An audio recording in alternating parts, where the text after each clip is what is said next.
Hey everyone, it's Andrew from Cable Bullet. If you're experiencing difficulties when installing our Post Side Handrail Bracket, these alternative steps suggested by one of our customers will help you out. First, follow the standard instructions for attaching the bracket to your mounting surface and for cutting your handrail to the correct length and angle. To attach the handrail to the bracket, set your handrail on the brackets and attach a clamp above the handrail to hold it in place. This will prevent the handrail from moving as you drill into it, giving you the space you need to drill at the correct angle.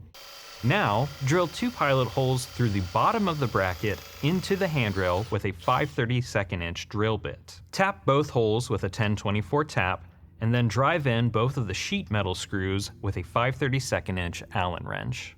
If you're using a custom wood handrail, we recommend using number 9 by 1 1/4 inch trim head wood screws, or an appropriate length based on the thickness of your handrail.